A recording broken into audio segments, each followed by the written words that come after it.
Sí, bueno, buenas tardes, amigos, amigotes, invitados. Hoy estamos para comenzar el capítulo número 4 sobre el podcast de historia que estamos desarrollando Antonio Valdés, Mederico y Lorenzo Martínez. Podcast que cuenta la historia o narra la historia de manera diferente. Una tertulia aristotélica que nos lleva a nosotros a entender la historia tal cual como se dio. En el episodio de hoy vamos a conversar sobre cómo llegó Bolívar a Guayana, cómo Pierre hizo entrega de su ejército al libertador Simón Bolívar. Y bueno, de allí para acá tenemos mucha historia que contar, pero una historia contada no de manera académica, sino de manera sabrosa, como lo hacemos en este podcast. Antonio, especialista en historia de Pierre, hombre que se ha dedicado a investigar sobre la vida de Pierre, sobre la vida de Pierre en Guayana, de Pierre, ese Pierre mulato, ese Pierre desclasado que en algún momento se vio atropellado por una oligarquía o por una burguesía de los tiempos de 1817, 1816. Una historia que, bueno, que nos lleva a nosotros a reflexionar sobre este personaje. ¿Qué pasó realmente con Pierre? ¿Y qué pasó con Bolívar cuando llegó a Guayana? Antonio, estás nuevamente en este espacio de este podcast para que, bueno, se cuente o se narre la historia de Pierre y específicamente de la entrega del ejército de Pierre a Bolívar en el río Aro. Sí, buenas tardes a nuestros espectadores y a ti, Lorenzo, especialmente. Y creo que son momentos de interés para la historia, incluso con lo que nos está pasando hoy, ¿no? 204 años después de la batalla de Carabobo. Creo que es importante el recordar cómo fueron esos movimientos de hombres y mujeres blancos, mantuanos, pardos, indios, negros, hasta el salto atrás entró en la batalla en esos 14 años de guerra en Venezuela, hasta 1823, porque hay que incluir el 1806, pues cuando llega Miranda y da dos batallas, allá por Cumarebo y por Coro. Pero en esencia, Bolívar viene a Guayana circunstancialmente. Él sale en junio del año 16 en su segundo viaje a Haití a buscar pertrechos, el apresto militar que se llama, pues. Y regresó por Margarita en diciembre de ese año 16. Y de Margarita pasó a Barcelona, cruzando por Unare. En Unare, en el río Unare, fue atacado por los indios Unare y también por tropas realistas que estaban allí. Perdón, Antonio, pero antes de eso, Pierre no atacó una embarcación que venía con esos pertrechos, o fue en otro momento. No, no. En el año 17, ya casi el 18, es que se capturan dos barcos norteamericanos, Tigris y Libertad, En el en el Orinoco. Orinoco. Y eso implicó una extraordinaria controversia con un representante norteamericano que Bolívar, si pudiéramos utilizar la expresión, lo mató con clase, pues. Mr. Irving. Y Mr. Irving, Jean Bautista Irving. Pero en esencia, Bolívar cruza entonces hacia Barcelona con esa situación incómoda que se pareció a lo que le pasó en el primer viaje cuando él regresó por Ucumare de la Costa, Claro. que ahí lo estaba esperando Morales y casi los acaba y casi Bolívar quedó solo y lo asistió un francés llamado Vidau, que le salvó la vida prácticamente. Bueno, pero le volvió a ocurrir aquí en Barcelona. Logró pasar. Y en Barcelona, Bolívar entonces decide hacer una reunión con todos los generales de Oriente. Ya Bolívar entiende de que en Occidente no era posible hacer la independencia. Occidente estaba, si pudiéramos utilizar la expresión, quebrado. El único que quedaba por allá era Páez, en el Apure. Del resto todo estaba en manos de los realistas, de los españoles. Bolívar decide, estando ya en Barcelona, reunir a los generales de Oriente. Mariño, que era el más antiguo y el responsable y el llamado libertador de Oriente, ¿no? Que fue jefe de Piar en algún momento. No, ellos salieron de Cachacachacar el año 13, donde se reunieron y se conformaron allí como ejército de Oriente y comenzaron todo un proceso, pues, que terminó en 1814 con la batalla de Urica, donde se pierde la Segunda República. Pero Bolívar intenta hacer esa reunión y designa como responsable de eso a Arizmendi. Arizmendi comienza a buscar a todos los generales, a Sarasa, estaba Andrés Rojas en Maturín, Piar ya estaba en Guayana, circunstancia, o bueno, el destino. Pero cuando Bolívar estaba llegando a Barcelona, Piar estaba llegando a la provincia, a lo que era Angostura, pues, hoy Ciudad Bolívar, municipio Angostura del estado de Bolívar. Esas dos fechas casi coinciden. Y uno de Ahí los... se dice Bolívar por allá en su centro y Piar aquí en el oriente. Claro, Piar se viene para acá porque él aprovecha, quizá, digo, aprovecha porque Bolívar no estaba en Venezuela. Claro. Y en el oriente, él era el segundo jefe después de Mariño. Pero como habían una pelea entre Mariño y Piar y Bermúdez, y esa pelea fue producto de un intento de confrontación que hizo Bermúdez con Que retó a Bolívar en la plaza de Guiria. Y eso obligó a Bolívar otra vez a salir hacia Haití. El reclamo de Bermúdez, que también era para Mariño, porque los dos eran los jefes, era que no tenían triunfo, estaban perdiendo. Y en ese interín, bueno, Bolívar se sintió amenazado y se fue. Y sin embargo no fusilaron a este amigo. Correcto, por eso... Que intentó matar a Bolívar. Por intentó eso... agredir a Bolívar. Sí, por eso fue que Piar, antes de salir para Guayana, le escribe a Mariño y le dice, en general, es necesario que usted le abra un juicio a Bermúdez por los hechos ocurridos en Guiria. Pero Mariño no lo hizo, eran curruñas, pues. Eran de la misma clase. Eran de la misma clase, del mismo pueblo, y eso no pasó así. Sin embargo, Piar deja un documento escrito sobre esto que te estoy diciendo. Claro, claro.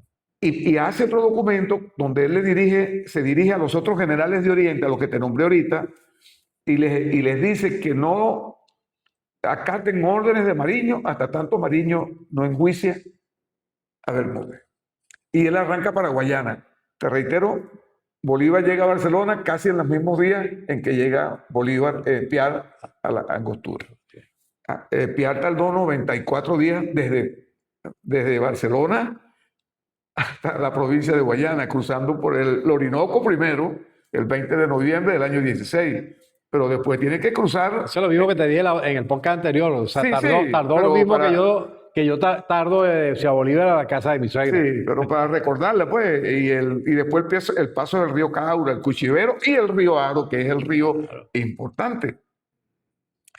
Bolívar entonces le da las instrucciones a Arizmendi hace la primera reunión con los generales que estaban alrededor de Barcelona, pero les quedaba uno. Eso fue, estamos hablando de junio, mayo. No, estamos hablando de enero del año 17, finales de enero. Pero en ese tiempo el río Aro está relativamente bajo, ¿no? Hay muchas piedras. No, en enero quizás todavía está full, porque en mayo sí, porque en mayo... Es creciente. No, en mayo está todavía verano y es cuando comienza el invierno, mayo. Ajá, ¿y cómo navegaban entonces con ese verano? O sea, no, cosa hay algo interesante, que es que mira, Piar venía con un vaquiano llamado Manuel Cedeño, que se lo consiguió en el Tigre y Cedeño se vino con él. No venía ninguno de los generales de Oriente que quisieron venir con Piar, por muchas razones, el carácter de Piar y todas estas cosas, y lo que pasó también allá en el Juncal, ¿no? Era complicado Piar. Era un hombre de carácter complicado, sí.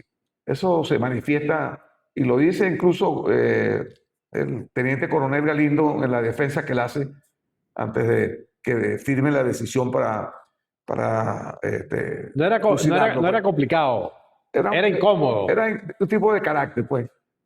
Incómodo para esa clase. Para esa clase era incómodo. Aparte que para ese momento era el general más ganador de batalla. Claro. Oye, eso produce incomodidad, pues. Bueno, pero en esencia, Bolívar le envía 2 cartas a Piar. Y en las dos pidiéndole a Piar que se regrese. Imagínate, 94 días de regreso. En las 2 cartas, Piar le dice que no, que más bien se venga él para Guayana, que aquí están todos los Las condiciones. recursos y las condiciones para terminar con la guerra de independencia.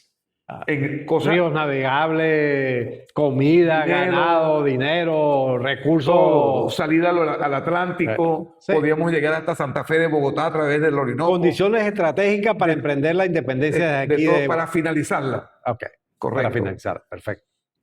Y como Piar le contesta en las 2 oportunidades por escrito que no, que se venga él, todavía Bolívar insiste y manda a Arismendi. Claro. Y Arismendi llega hasta este río, El río Argo. pero no lo pasó. Hizo una carta de allí a Piar con un posta, y el posta llegó hasta el cuartel general de Piar ahí en San Miguel, en Angostura, y Piar le volvió a contestar que no se iba a regresar, que se viniera él, pues. Y tenía a Arismendi ahí cerquita, Claro. quizás a unos 120 kilómetros de aquella época, ¿no? Bueno, total que cuando él recibe la respuesta de Miranda, Arismendi se regresa, le hace una carta a Bolívar y le dice: mire, en general he fracasado con la misión, pero lo que sí le puedo decir es que este general, que tiene mucha suerte hasta ahora, no es de los nuestros.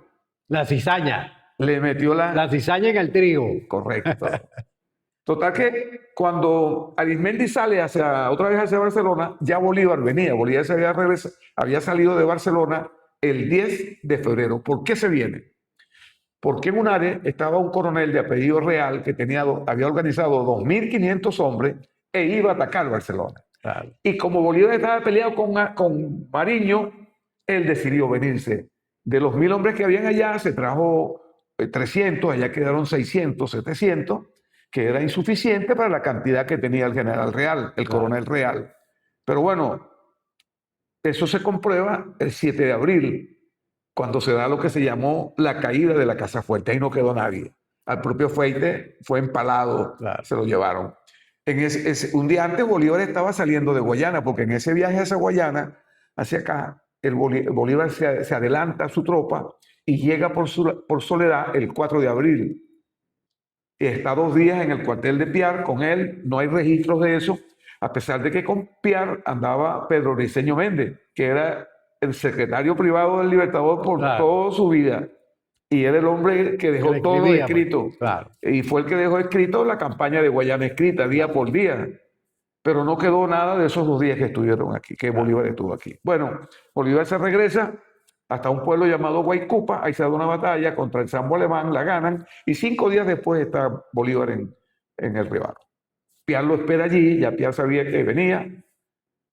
Bueno, después que sale Bolívar de Ciudad Bolívar, de Angostura, 4 días después se da la batalla de San Félix, porque el propio Piar le dice: yo creo que el día 11 estamos en batalla. Bolívar no se queda, sino que se regresa. Y en ese Río Hago, Piar le hace la entrega de su ejército. Piar era un hombre disciplinado. Pero no le quedaba otra. No. Vuelvo y repito, o sea, yo creo que esto lo hemos conversado antes, pero no le quedaba otra. Sí le quedaba. O sea, porque él tocó todas las teclas y ninguna de las teclas que tocó pero sí le quedaba. En ese tiempo lo acompañaron en su empresa de ir contra las órdenes de Bolívar. O sea, esa es la verdad. Ya va, para ver si nos entendemos. Piar cometió un delito de insubordinación al no regresarse a Barcelona. Eso fue lo único. Pero cuando Bolívar regresa, se viene para Guayana, pero ya estoy dando la circunstancia por la cual se viene, que terminó con la caída de la Casa Fuerte. Claro. Piar lo espera allí y le entrega su ejército de 2.200 hombres. Si Piar hubiese tenido otras intenciones, con esos 2.200 hombres, arrolla a Bolívar. Piar esperaba una señal de buena fe de Bolívar, porque él venía de Chirica, de de ganar la batalla de San Félix. La batalla de San Félix. Es que Entonces, la buena él, señal él creyó que eso era suficiente aval para que, es factible. para que pudiera pasar la Sí, correcto, insubordinación de él. pero Bolívar, ¿qué hace allí en el rival? Le reconoce el grado de general en jefe. A Piar lo llamaban general en jefe desde el Juncal ya. Claro, que lo nombrado por los mismos soldados, por su tropa, del por su ejército. Pues. Y eso es más que una buena señal, porque Bolívar pudo no haberlo nombrado general en jefe. Es una decisión de él. Y Bien, si pero, revisamos los nombres. pero acuérdate que Bolívar, aparte de militar, era político, diplomático, un tipo, No, o sea, aparte de que no había y él entendía las condiciones en que estaba en ese momento. Pero aparte de que no había otro general en ese momento que reunía las condiciones como para ser general en jefe. Piar es el sexto general en jefe de los 11, junto con Miranda. Y allí también él le asigna un cargo. ¿Qué cargo le da a Bolívar a Piar? Le dice, usted va a ser comandante del asedio de los castillos de Guayana. Que no aceptó de buena fe. Que él no acepta porque no es el cargo para un general en jefe. Claro. Pero hay dos cosas que te voy a comentar. Entonces es parte de la insubordinación de la cual fue acusado. Ahí puedes incluir eso. Pero hay dos cosas interesantes. Piar se trae a Cedeño, como te dije al principio. Pero Piar no, como Piar sabe que Cedeño es amigo del Libertador. Incluso estando allí en esos días iniciales, Cedeño le mandó un ganado a Bolívar para Barcelona. Pero Piar, oye esto, designa a Manuel Cedeño como un general que está en su tierra aquí en Guayana, porque él controló todo lo que era Caicara del Orinoco, claro. Pues lo designa comandante del estado de sitio del castillo San Gabriel en Ciudad Bolívar. Ese castillo desapareció, se supone que está cerca donde está el mirador, o donde está el mirador actual, ahí estuvo ese castillo, que era el que tenía acceso al río y que tenía conexión con lo que hoy es la casa donde está la Secretaría de Cultura. Sí, allá cerca del Cerro Samuro, por ahí. No, el Cerro Samuro está todavía muy lejos. Está más allá. Sí. Bueno, no están tan allá, está como a 50 metros. No, el Cerro de Samuro. Claro. El castillo de Samuro está allá más, no, vale, está más adelante, allá casi llegando a la casa de Bolívar, ahí donde estuvo Bolívar. Está muy lejos todavía. Ok. Eso molestó a Piar, porque, bueno, yo también, yo soy un general en jefe, me dice que voy a comandar 40 hombres allá en los castillos de Guayana. Me estás degradando. Yo me molé, claro. Eso es un despido indirecto. Ahí comenzó la situación. Piar le dice que no, y al final ellos convienen y deciden que Piar se va a ir de comandante de las misiones del Caroní en Upata. ¿Quién estaba en las misiones del Caroní? Blanco.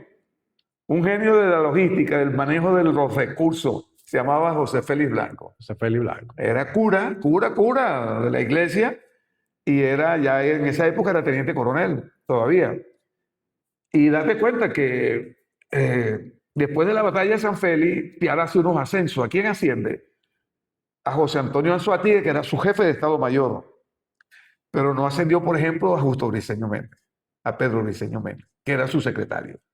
Ascendió a Pedro León Torres, que era coronel y era jefe, comandante de uno de los batallones. Esencialmente a esos dos. Y tampoco ascendió a Salón, a Bartolomé Salón.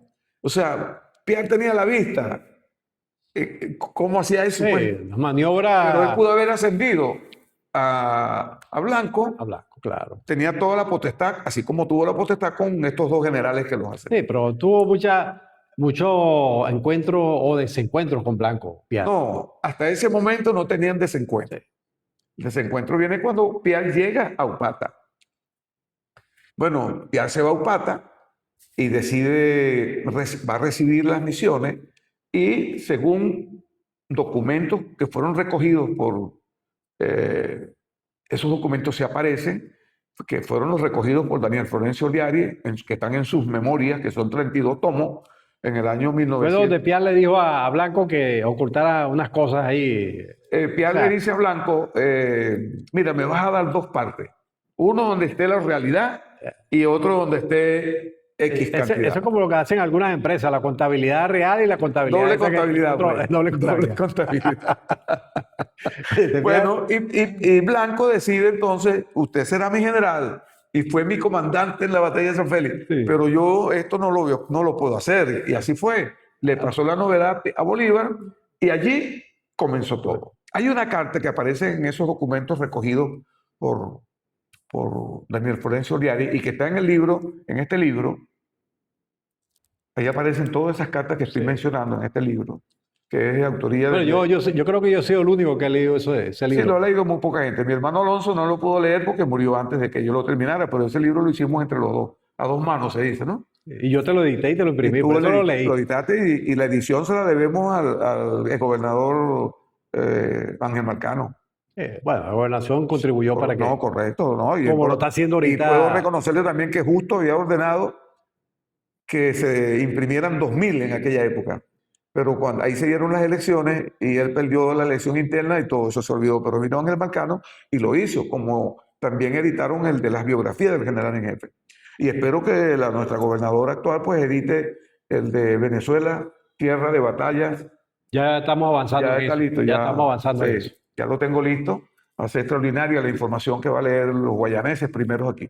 Bueno, y allí comenzó esa diatriba que terminó en el fusilamiento de Piar. Pero hay cosas interesantes. Mira, en junio, por ejemplo, del año de ese año, Entonces es mentira eso de que Bolívar tenía con Piar esa diferencia desde el punto de vista de clase. O sea, entonces no es por eso, es porque de no, verdad que el tipo era incómodo, era medio... no, pero Cuando yo digo el tipo no es por faltar de respeto a Piar, o sí, sea, no, el personaje, pues. ni peyorativamente, estoy hablando, o Sí. sea, una conversación de amigos, pues. Piar y Bolívar se conocieron en la primera asedio al castillo de Puerto Cabello. Piar dependía del mando de Mariño. Y Mariño lo mandó a apoyar allá, en su barco, porque Piar era capitán de barco. Claro. Y Su papá era dueño de barco. dueño de barco. Su papá era hermano del papá de Carlos Soulé, quien hizo el juicio, quien fue el instructor del juicio. Por ahí Pues, hubo cizaña también claro, porque familiar, ¿no? O sea, no, pero es que celos familiares. ahí andaba Bermúdez. Bolívar cuando llega a Guayana trae como segundo de la Bermúdez, que no era general en jefe, pero era el general más antiguo. ¿Y por qué había la cizaña con Bermúdez? Porque en 1813, después de Chacachacare, designan a Piar, que era capitán, y al teniente coronel Bernardo Bermúdez, hermano de José Francisco, como comandantes en el departamento de Maturín. Ellos vienen acá, toman el control, y ahí se dan 3 batallas el 13 de junio. Pero en la primera batalla, a pesar de que la ganaron, hubo inconvenientes entre Bernardo Bermúdez y Piar. Y entonces Bermúdez decidió irse para Cumaná, siendo el teniente coronel, y dejó ahí a Piar de capitán. Se va y en el camino es capturado por los españoles, lo detienen, lo secuestran y posteriormente lo matan. Está bien. Y eso implicó en la mente de Está bien. Bermúdez de que Piar era el responsable Claro. de la muerte de su Ahora, hermano. Antonio, fíjate tú, estamos en una etapa de la historia donde, bueno, no sé quién tuvo la razón, si Piar o Bolívar. Piar mantenía el enfoque de que Guayana o Oriente era una zona estratégica para avanzar sobre en la independencia de Venezuela, Claro. definitiva. Bolívar decía que era por el centro. Piar argumentaba que era en Guayana donde estaban la mayor parte de los recursos que podían de alguna manera apoyar en esa campaña. Pero Bolívar decía que ya era el centro político y que era más emblemático, más simbólico el hecho de empezar por el centro. Además que Bolívar era un tipo centralista, ¿no? Tenía esa visión del centralismo de Estado, ¿no? Y de Caracas. Y de Caracas, o sea, pero el tiempo, ¿qué ha dicho el tiempo? O sea, ¿qué ha dicho en el recorrido histórico? Y nos paramos hoy, ¿qué ha dicho? ¿Dónde está el acierto de Bolívar y dónde está el acierto de Piar? ¿Dónde está el desacierto de Bolívar y dónde está el desacierto de Piar? No creo que hayan aciertos y desaciertos. Primero que la decisión de Piar de venirse a Guayana es por la visión que él tenía. Y él conoce porque Curazao, donde él nació y donde navegó durante mucho tiempo, está frente al Esequibo, todas esas cosas. Conocía estas tierras. Y tenía información de lo que pasaba aquí. Piar era un hombre que hablaba 4 idiomas, no era un general cualquiera. O sea, Era un tipo con inteligencia como la tenía el propio Bolívar. Y el acierto de él es venirse para acá, dar la batalla de San Félix, ganarla, y con eso entonces comenzaríamos a enumerar los hechos que llevaron a Bolívar, estando ya aquí en Guayana, en contra de su propia voluntad, porque él quería, como tú lo dices, era por el centro. Claro. Y se viene por las circunstancias que hablé de lo sucedido en Unare. Y lo que pasó aquí le quitó una razón a a Bolívar, por ejemplo, en el sentido de decir de que Guayana no se podía conquistar sin fuerzas navales. Piar la conquistó sin fuerzas navales. Claro. Solo que los dos estados de sitio que impuso Piar en el castillo San Gabriel, en Angostura, y los castillos de Guayana, duraron desde enero hasta el 6 de agosto. ¿Por qué salen en esa fecha? Por dos cosas elementales también. Porque ya no tenían cómo comer, cómo buscar alimento, a pesar de que tenían el río a favor de ellos. Digo los españoles, y digo allí a Miguel de la Torre, porque Miguel de la Torre, después que llega, él se queda allí hasta el 6 de agosto que sale.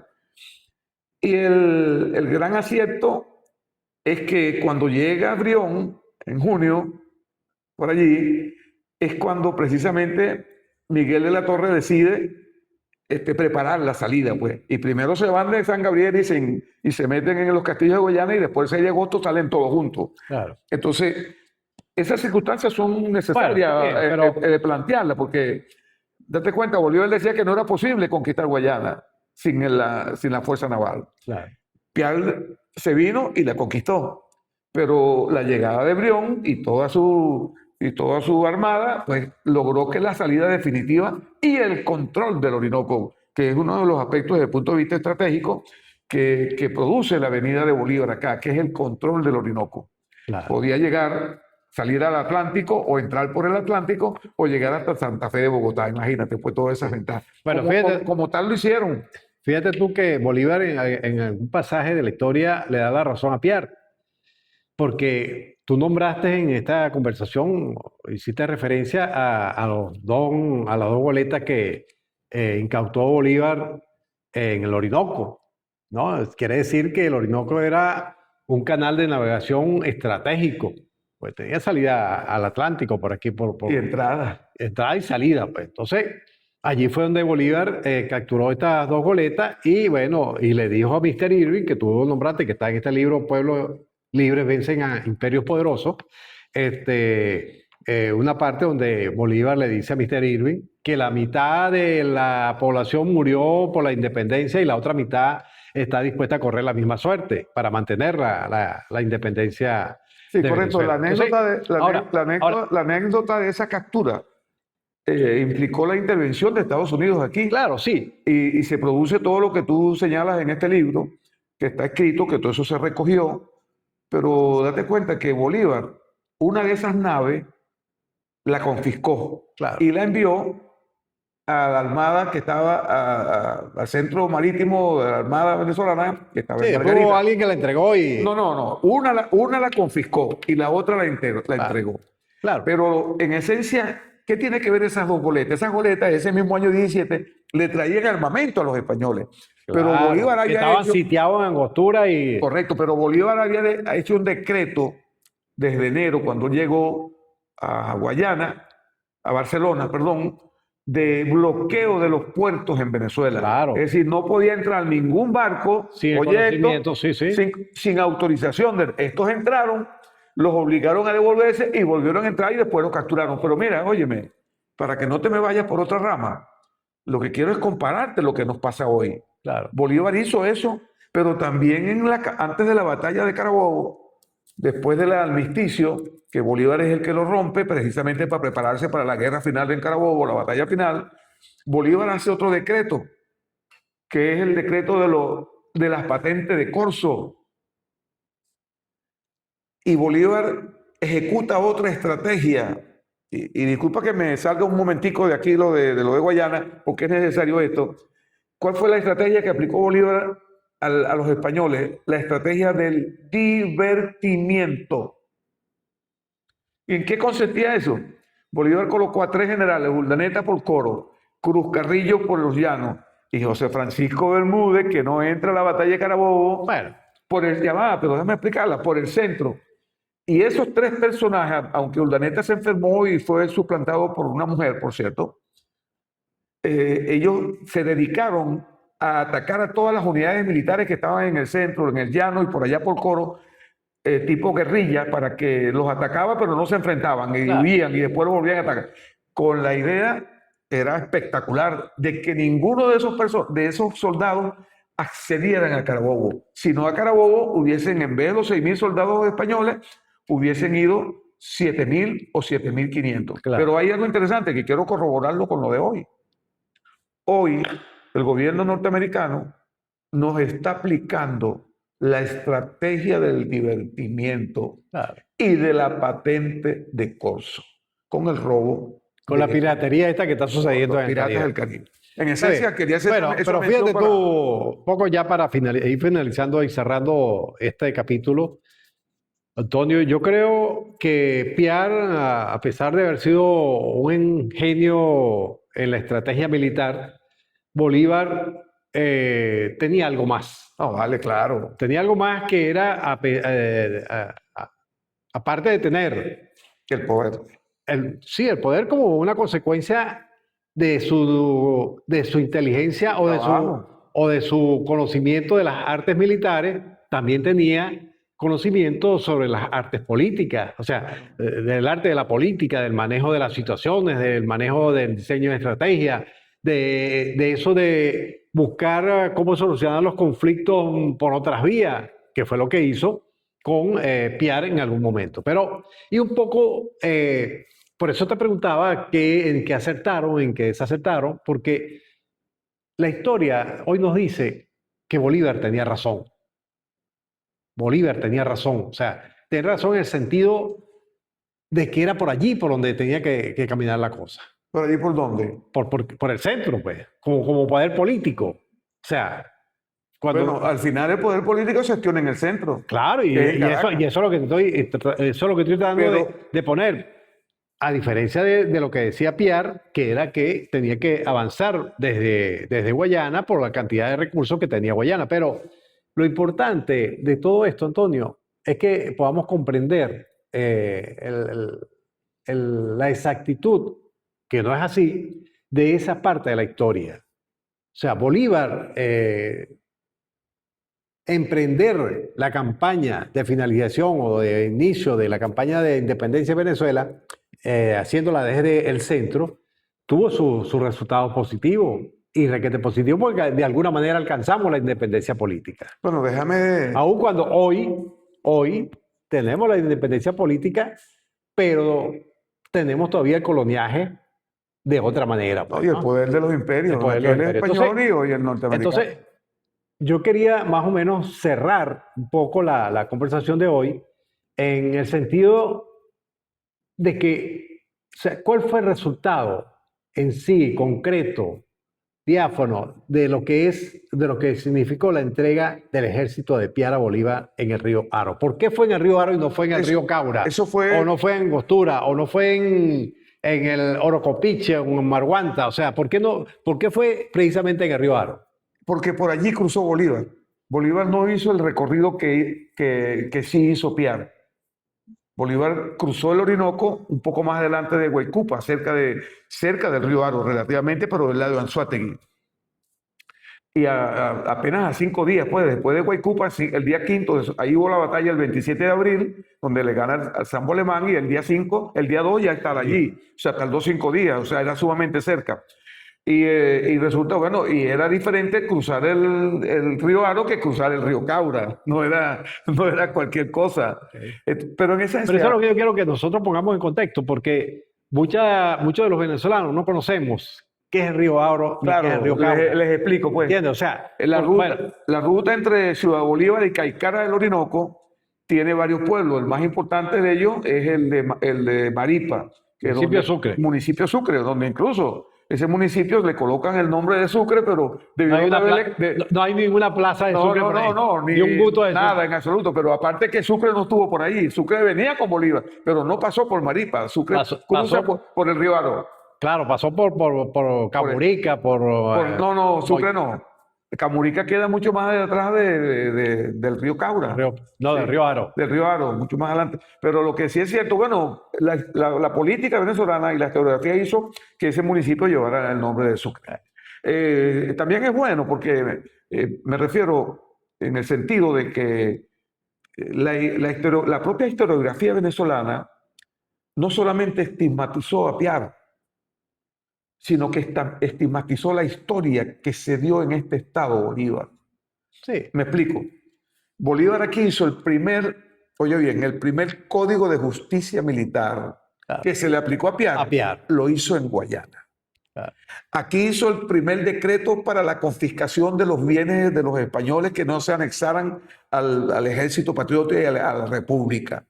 Y con eso le pagó los haberes militares a todos los militares en Venezuela. Y trajo la primera imprenta. Aquí trajo la primera imprenta y creó el Correo del Orinoco. Correo, por cierto, que fue del año 1818 y que inexplicablemente en el año 1822, después que Bolívar sube al sur, Páez lo cierra y comienza a seguir utilizando la Gaceta. Bolívar aquí organizó el ejército para subir por agua, por Orinoco, hasta el Apure, y del Apure cruzar el páramo de Pisba o Paso de los Andes, ya va, pero que es importante que esto quede allí, porque es lo que quiero decir, liberar a Nueva Granada a través de las batallas de Pantano de Barca y Boyacá. Bolívar aquí creó el segundo Consejo de Estado para organizar el Congreso de Angostura. Allí nació una república. Bolívar aquí logró la contratación de 1000 soldados en Europa. De eso llegaron 600 que fueron los que conformaron la Legión Británica. Entonces era una zona estratégica, contratado como decía Piar. ¿Ah? Era una zona estratégica, como lo decía Piar. Por los recursos que habían. Y por eso Bolívar pasa en este territorio 2 años y 7 meses. De los 13 años de guerra, desde 1810 hasta 1823, el sitio donde Bolívar pasó más tiempo fue en Guayana. Pero, inexplicablemente, la historiografía nuestra, en este caso el Centro de Estudios Simón Bolívar, en el diplomado sobre la vida y obra del Libertador que dan a nivel nacional, lo único que incluye allí de Bolívar en Guayana es el Congreso de Angostura. Pero no solamente el Centro de Estudios Simón Bolívar, el propio Ministerio de Educación, la historia de lo que pasó aquí, y no la he contado completa, son varios aspectos más, bueno, simple y llanamente nos las han negado a nosotros y al resto de Venezuela. Ok, Antonio, entonces, ¿qué título le daríamos al próximo capítulo de este podcast de historia? Yo creo que es conveniente que hablemos sobre cómo fue el juicio a Piar. Es interesante, porque a fin de cuentas quedó escrito. Inicialmente se hicieron 65 folios de lo que se hizo inicialmente, pero 75 años después, ese expediente aparece en manos de Antonio Guzmán Blanco en 1879 con 156 folios. Lo único que no apareció el cuerpo de Piar. El cuerpo de Piar no apareció. Aparecieron los documentos, pero el cuerpo no. Sí. Entonces, bueno, ahí está el cementerio, ¿cómo se llama? Bueno, no, es nombrado porque era el cementerio de la época, el Caldonar, ahí en Ciudad Bolívar. El Caldonar. Pero ese cuerpo nunca llegó allá. Primero por las costumbres que habían con los muertos, los que eran hechos por hechos violentos, los que morían en forma natural. Imagínate si hubiese sido ahorcado, si la decisión de Bolívar hubiese sido ahorcamiento. Pero ya el morir violentamente, la propia gente nuestra utilizaba la práctica española para el tema. Queridos seguidores, amigos, amigotes, en el próximo capítulo estaremos abordando el tema de la secuencia del fusilamiento de Piar. Es necesario que abordemos ese tema de manera seria, de manera oportuna, pertinente, porque de esa manera podríamos conocer un poco más de la historia de Piar en la época de independencia.